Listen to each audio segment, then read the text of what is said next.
আসসালামু আলাইকুম guys, welcome to my channel. আমি কল্পনা জাহান আবারও একটা নতুন স্বাদের রেসিপি নিয়ে হাজির হলাম।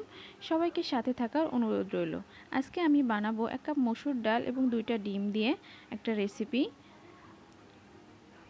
ধোকার ডালনা। এখানে আমি 1 কাপ মসুর ডাল সারা রাত ভিজিয়ে রাখছিলাম, ভালো করে ধুয়ে নিয়েছি। এখন এর সাথে 2টা ডিম অ্যাড করে দিচ্ছি।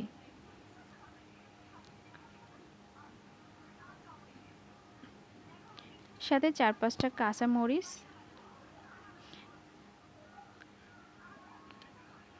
একটা মিক্সিং জারে নিয়ে নিচ্ছি। 2টা রসুন কোয়া দিয়ে দিচ্ছি, ভালো করে মিক্সড করে নিব। 1 চামচ লবণ, 1/2 চামচ হলুদ দিয়ে আমি ভালো করে মিশিয়ে নিচ্ছি।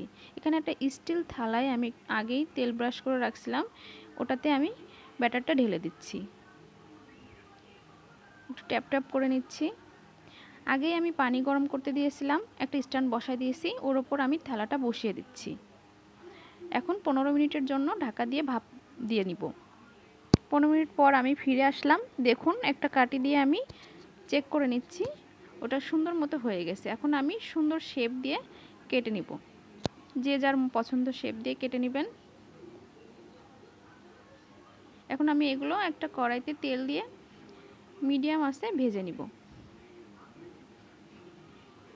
খুব বেশি ফ্রাই করব না।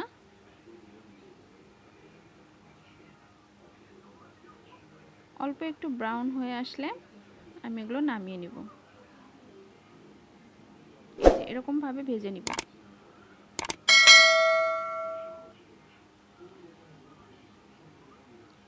সবগুলো আমার ভাজা হয়ে গেছে। ওই তেলে আমি 1 কাপ পেঁয়াজ কুচি ভালো করে একটু ভেজে নেব। সাথে আদা বাটা, রসুন বাটা, জিরা বাটা দিয়ে দিলাম।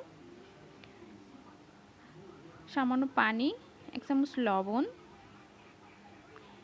1/2 চামচ হলুদ গুঁড়া, 1/2 চামচ শুকনো মরিচ গুঁড়া দিয়ে ভালো করে মশলাটা একটু ভেজে ভেজে নিব। এখানে একটা টমেটো আমি সিদ্ধ করে রাখছিলাম, ওটা দিয়ে দিলাম। সাথে কিছু মটরশুঁটি দিচ্ছি। ভালো করে মশলাটা কষিয়ে নিব। একটু হালকা পানি দিয়ে ঢাকা দিয়ে সিদ্ধ করে নিব।